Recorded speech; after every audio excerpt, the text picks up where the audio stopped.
창세기 3장입니다. 20절 21절입니다.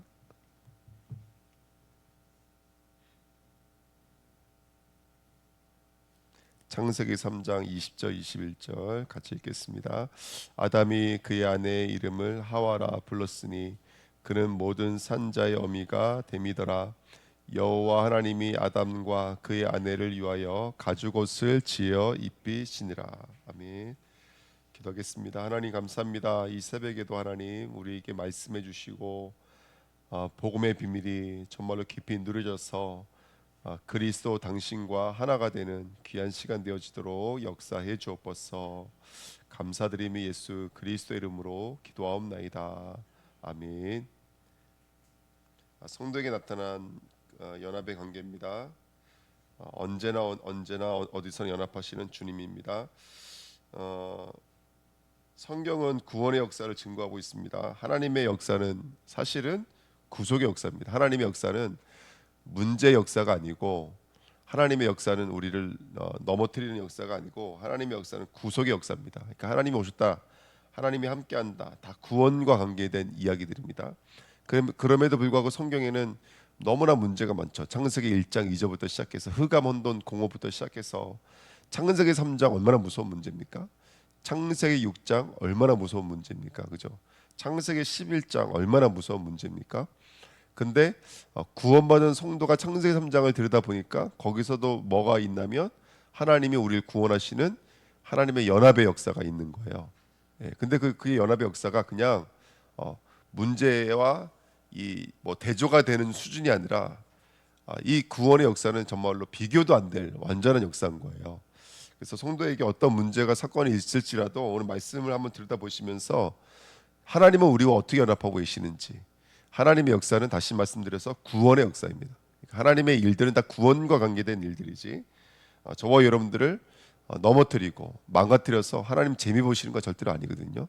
그러니까 하나님이 어떻게 우리와 연합하고 계신지 좀 들여다봤으면 좋겠습니다. 창세기 3장인데요. 문제, 해답은 무엇인가 이렇게 말을 하고 있는데요. 창세기 3장 시작은 사실은 뭐와 연관되어져 있는 거냐면 창세기 1장 2절의 말씀입니다. 그러니까 흑암 혼돈 공허의 모습이 창세기 3장의 아담과 하와를 통해서 나타나고 있는 것이죠. 하나님께서 하나님 형상대로 지음받고 정말로 그 만물을 다스릴 수 있는 축복과 권세를 주셨고 특별히 지혜를 주셨지만은 사단 역사 앞에서 그냥 와르르 무너지는 인간의 모습이 흑암, 혼돈, 공허, 틀도 없고 내용도 없이 그냥 어두워져 있는 그들의 영적인 상태가 바로 폭로되고 있는 것입니다. 근데 그 안에서도 하나님은 새 창조의 과정으로 이끌어 나가시죠. 그러니까 창세기 1장과 창세기 3장을 과정으로 이끄셨는지 그거를 이끄셨지 문제로 남겨두지 않으셨어요. 구원받은 우리에게는 창세기 3장이 하나의 과정이었지 그것을 문제로 묶어두지 않으셨어요. 뭘 말씀드리고 싶은 거냐면 2번이에요. 창세기 3장 이전과 창세기 3장 이후에 구원이 어떻게 달라졌어요, 여러분들? 창세기 3장 이전의 아담은 언제든지 타락할 수 있는 존재잖아요. 근데 창세기 3장 이후에 여자의 후손을 허락받은 아담은 어떻게 됐어요? 다시는 타락할 수 없는 존재가 된 거예요. 그리고 하나님과 연합이 되어 버렸어요. 하나님과. 그게 이제 오늘 이제 3번 보시면 연합입니다. 오늘 본문에 20절 말씀 읽었지만 아담이 그 아내의 이름을 뭐라 부른다면 하와라 불렀으니 그는 모든 산자의 어미가 됨이더라. 하와의 뜻이 산자의 어미라는 뜻입니다. 다시 말하면 생명이 오는 통로인 거예요. 생명이 오는 통로. 그러니까 하와 때문에 선악과를 따먹었잖아요. 근데 그 하와가 이제는 누가 오는 통로가 되냐면 메시아가 오시는 통로가 된 거예요. 문제였지만 아담에게는 하나님을 떠나는 아주 너무너무 무시무시한 문제였지만 그 메시아를 통해서 이 아담은 지금 뭐를 보고 있는 거냐면 생명을 보고 있는 것이죠. 그러니까 창세기 3장이 없었다면 생명이 뭔지를 알 수가 없겠죠. 성도에게 죄라고 하는 것은 너 왜 이런 짓을 했냐, 너 왜 잘못했냐 이거를 물어보시는 것이 아니라 그 창세기 3장이 어떻게 보면 우리로 하여금 생명의 뭔지를 보게 만드는 거울이 되어버렸어요. 생명이 뭔지, 우리가 구원이 뭔지를 볼 수 있는 축복의 통로가 되어버렸어요. 그러니까 구원을 얻은 성도에게 있어서는 하와는 생명이 되는 거예요. 예, 구원을 주시는 축복의 통로가 되는 거예요. 오늘 이제 그 엄청난 응답과 은혜가 저와 여러분들에게 있는 줄 믿습니다. 그래서 창세기 3장 21절에 여호와 하나님이 아담과 그 아내를 위하여 가죽옷을 지어 입히시니라. 예수 그리스도로 온 입히신 줄 믿습니다. 그 옷을 통해서 날마다 그리스도와 하나가 되지 않으면 안 되는 나의 삶을 들여다볼 수 있는 자가 된 거예요. 근데 그 전에는 이게 없었다고요. 그 전에 아담은 내가 예수 그리스도와 하나가 되어야 된다라는 그 사실을 알지를 못하는 거예요. 왜냐하면 아무 문제가 없었으니까 예수 그리스도가 아니면 안 된다라는 그 절박함이 없는 것이죠. 근데 창세기 3장을 겪어오면서 아담은 가죽옷을 지었는 거예요. 날마다 희생 제물의 축복이, 그 피가 뚝뚝 떨어지는 그 옷이 나를 살리는구나를 깨닫게 되는 것이죠. 그래서 오늘도 저와 여러분들이 어떤 문제가 있다면, 사건이 있다면 그 문제 뒤에는 문제 전과는 비교도 할 수 없는 연합의 사건들이 있다는 사실을 우린 기억해야 될 줄 믿습니다. 적어도 성도에게 있어서 창세기 3장은 문제가 아니었죠. 구원을 주시는 하나님의 과정이었잖아요. 그래서 우리 인간이 누구인지를 알게 만들었고 죄가 뭔지를 알게 만들어서 정말로 예수와 하나가 되어지는 것으로 인도하신, 저는 그래서 창세기 3장이 정말로 큰 저주죠. 너무너무 큰 저주인데 구원받은 성도에게서는 하나님의 우리와 연합하시는 하나의 방식이셨고 인도였는 줄 믿습니다. 예, 그걸 볼 수 있는 저와 여러분 되시기를 예수님의 이름으로 부탁드립니다. 6장도 마찬가지인 거예요. 왜 멸망해야 되냐? 왜 홍수가 올 수밖에 없느냐? 보게 만드는 거예요. 첫 번째, 창세기 6장 1절부터 3절에 보니까 하나님의 아들들이 사람에게 딸들에게 들어갔어요. 번성은 번성인데 그들의 번성 속에는 하나님이 안 계신 거예요. 흑암, 혼돈, 공허, 모함직, 먹음직, 탐스러운직이 가득한 거예요. 그들이 영이 되지 못했고 육이 된 거예요. 물과 피와 성령이 되지 못했고 그들이 자신의 욕구와 자신의 육신에 의해서 완전히 무너져 있는 거예요. 이거를 6장 4절에는 뭐라고 말하고 있냐면 네피림이라고 말하고 있어요. 창세기 3장과 똑같은 거예요, 여러분들. 그 다음에 6장 5절 그것을 가지고 죄라고 말하고 있습니다. 죄와 악이라고 말하고 있는 거예요. 죄악이 세상에 가득함을 보시고 이렇게 말씀하시거든요. 이게 바로 창세기 6장의 문제죠. 창세기 3장 문제도 뱀의 문제고 그 다음에 죄의 문제고 그로 말미암아 하나님 떠났다는 사실을 우리가 알 수 있었던 것처럼 창세기 6장을 통해서 인간의 문제가 무엇인지를 정말로 낱낱이 저와 여러분들에게 폭로시키고 있는 것이죠. 근데 거기서 뭐가 격발되어지냐면 하나님의 은혜가 격발되어지는 거예요. 새 창조가 격발되어지는 거예요. 그러나 노아는 여호와께 은혜를 입었더라. 할렐루야. 그러나의 은혜가 정말로 그 노아에게 임했구나, 이걸 볼 수가 있는 것이죠. 다 죽을 수밖에 없는 거예요, 여러분들. 근데 그러나의 은혜가 우리에게 임하여진 거예요. 여러분, 우리가 만약에 로또에 당첨됐다면 그 기쁨 이루 말할 수가 없겠죠. 그렇죠? 저 이전에 그 재밌는 TV 프로그램 보고 있는데 그 앞에서 연예인들이 막 그 연애 프로그램을 찍고 있는데 뒤에 앉아 있던 PD 하나가, 나이도 어린 PD 하나가 복권을 사는 데 있잖아요. 그 30억짜리 복권이 당첨이 된 거를 그 녹화 현장에서 알게 된 거예요. 그러니까 이 여자아이가 그 기쁨을 주체를 못하는 거예요. 녹화를 하고 있는데 막 소리를 지르고 애가 쓰러지는 거예요. 그냥 그 30억이 당첨이 되니까 그 녹화가 중단되고 그 모든 카메라와 이런 것들이 그 여자를 주목하는 장면이 있어서 보면서 웃었었는데, 한번 생각을 해보세요. 내가 정말로 어떤 문제와 사건이 있었는데 거기에 하나님께서 우리를 구원하셨다라는 것이 이게 발견되었다면 이게 얼마나 큰 은혜예요. 그렇죠? 그러니까 로또 하나만 봐줘도 그렇게 기쁜데 막 쓰러질 정도로 기쁘고 막 자기가 일하다가 자기 본분을 잊어버리고 막 소리를 지를 정도로 기쁜데, 오늘 다시 한번 더 우리가 죽을 수밖에 없는 그 자리에 노아는 은혜를 입었더라. 이 한마디가 이게 얼마나 큰 은혜입니까? 여러분, 우리가 이 복음을 만났잖아요. 그렇죠? 근데 교회를 다녔는데도 구원 못 받는 사람도 있을 수 있잖아요. 근데 우리가 발견하는 이 복음이 하나님이 지금 나와 연합하셔서 지금 내가 그 안에, 그가 내 안에 있다는 이 엄청난 복음을 발견했어요.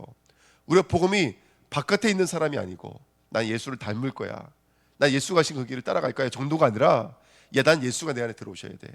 나는 정말 예수의 사이가 피를 먹어야 돼. 그런 존재로 내가 발견됐다면 얼마나 큰 은혜입니까? 이게 우리가 감각이 없어서 그렇지, 사실은 영적으로 본다면, 구원의 입장으로 본다면 로또랑은 비교도 안 되는 거거든요, 사실은. 근데 우리는 사실은 눈에 어떤 것들이 더 보여지냐면, 구원은 안 보여지고 현실이 더 많이 보여지잖아요. 그래서 오늘 주님 나와 이 엄청난 은혜로 함께하고 계신 줄 믿습니다. 이 은혜가 임하니까 성경은 뭐라고 말하고 있냐면, 노아는 의인이요 완전한 자요 하나님과 동행하였다라 이렇게 써 있습니다. 연합이죠. 아담은 하와와 오실 메시아를 기다리면서 하나님과 연합했고, 노아는 그 은혜를 입어서 정말로 의인으로서 완전한 자로서 하나님과 동행하는 자로서 하나님과 연합한 줄 믿습니다. 그래서 방주 운동을 했죠. 그래서 그 연합의 방법이 바로 방주입니다. 방주 안에 들어가야 돼요. 그리스도 안에 들어가야 돼요. 그러면 방주를 만들어야지만 방주 안에 들어갈 수 있냐? 그게 아니라 방주를 짓는 120년 그 삶도 뭐에 포함되어져 있는 거예요? 그 연합의 삶에 포함되어져 있는 거예요. 그러니까 우리 삶이 뭐 이 성전을 건축하는 삶, 또 여러 가지로 우리가 하나님의 일들을 하는 그 모든 과정들이 사실은 방주 안에 들어가 있는 축복의 삶인 줄 믿습니다. 그래서 하나님께서 고페르 나무로 말씀으로 방주를 만들고, 그 바깥에 안에 틈을 역청으로 칠하고, 그다음에 그 들어오는 모든 사람은 사는 거잖아요. 방주 안에 들어오는 사람은 살잖아요. 이게 회개와 세례의 삶 아닙니까? 저와 여러분들 누구든지 예수 그리스도께로 들어가면 구원받는 줄 믿습니다. 창을 냈는데 창이 어디 있어요? 창이 위에 있어요.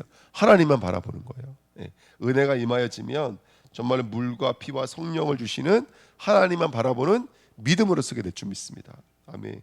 키가 없어요. 이거는 하나님의 주권과 하나님의 섭리와 하나님의 경륜이고, 또 이거는 시간표가 분명히 있습니다. 신자에게 주신 사명의 시간, 이 모든 것들을 하나님이, 설계도도 누가 만드셨냐? 하나님이. 나중에 문도 누가 닫으셔요? 하나님이 닫으셔요. 구원의 완전한 시간표가 정해져 있죠. 저와 여러분들 오늘 구원의 축복 누리시는 저와 여러분들이 부탁드립니다. 그러니까 홍수를 창세기 6장부터 8장까지만 읽어도, 아니 9장까지만 읽어도 우리가 뭘 알게 되어지냐면, 창세기 9장까지만 읽어도 하나님은 죽음과 저주와 재앙의 목적이 아니에요. 자기 백성을 구원하시는 게 목적이에요. 그게 창세기 6장이죠. 창세기 11장입니다. 바벨탑입니다. 뭐 우리 잘 알고 계시니까요. 창세기 11장 4절에 또 말하되, 자 성읍과 탑을 건설하여 그 꼭대기를 하늘에 닿게 하여 우리 이름을 내고 온 지면에 흩어짐을 멸하자. 이거 누구의 본성입니까? 사단의 본성이에요. 여러분, 우리가 사단을 말할 때 사단 또한 마찬가지인 거예요. 저 바깥에 있는 사단의 역사만 보지 마시고요. 지금 어디 안에 들어와 있는 거예요, 사단이. 자 말하되, 그거 우리가 말하는 거 똑같아요. 자, 우리가 대부분 내 인생 누가 살려고 그래요? 내 뜻대로. 내가 말한다라는 것은 뭐예요? 내가 내 뜻대로 살겠다라는 거예요. 내가 말한다, 스스로 말한다라는 것은 내가 내 뜻대로 살겠다는 뜻인 거거든요. 그러니까 마귀도 바깥에 있는 게 아니에요. 마귀도 내 안에 있는 것이지.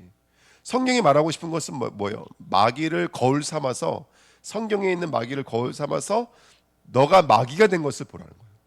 너가 마귀가 된 것을. 그러니까 마귀가 바깥에 있는 거 아니에요. 마귀가 내가 마귀인 거지. 성경이 말하고 있는 것은, 여러분 우리가 교회 안에 무속 숭배 사상을 버려야 돼요. 이해가 되시죠? 막 귀신을 숭배하는 사상을 버려야 돼요. 예. 귀신이라고 하는 존재는 저와 여러분들 안에 있는 죄를 보게 만드는 거울인 거예요. 거울. 우리 안에 있는 죄를 보게 만드는 거울. 예. 자, 2번입니다. 그래서 새 창조에 하나님의 추적하시고 간섭하시는 것이죠. 어떻게 해요? 그 중에서 샘족보를 끄집어내시는 거예요. 그 샘족보를 끄집어내시고, 그 샘족보가 유브라데를 건너게 만드시는 거예요. 저 동쪽에서 들어오니까요. 그래서 강을 건너서, 요단강을 건너서 어디로 돌아오냐면 가나안 땅으로 돌아오게 만드시는 거예요. 그 주인공이 누구죠? 바로 아브라함이에요. 그래서 아브라함은 창세기 11장에 갈대아 우르에서 우상 만들던 그 샘족 사람을 하나님이 끄집어서, 히브리가 뭐예요? 건너가다. 그렇죠? 건너가게 만드시는 거예요. 그래서 히브리의 조상이 되게 만드셨습니다. 아브라함을 부르셨죠. 그래서 저와 여러분들 믿음의 조상으로 만드신 거예요. 그 이유와 원인과 근거가 없어요. 나를 따르라. 이 한마디인 거예요. 예. 하나님이 저와 여러분들 불러내신 줄 믿습니다. 그 마귀의 본성에서 불러내신 거예요. 그 사단의 역사에서 불러내신 거예요. 할렐루야. 오늘 하나님이 저와 여러분들과 함께하고 계신 줄 믿습니다. 우리 다 알고 있죠.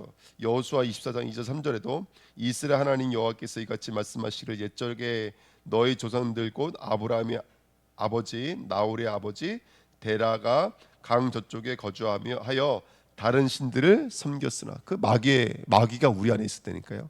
다른 신들을 섬겼던 우리였어요.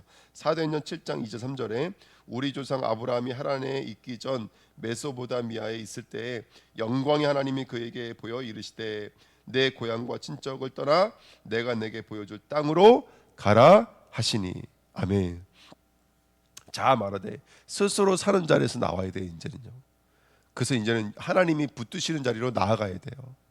하나님이 하나가 된 자리로 우리를 나아가야 돼요. 그 과정 속에 누가 죽었어요? 하란이 죽는 거예요. 하란과 데라가 죽는 거예요. 예. 창세기 12장 5절에 여호와께서 아브라함에게 이르시되 너는 너의 고향과 친척과 아비 집을 떠나 내가 내게 보여줄 땅으로 가라. 가나안 땅으로 가려고 마침내 가나안 땅에 들어갔더라. 아멘. 저와 여러분들이 하나님께서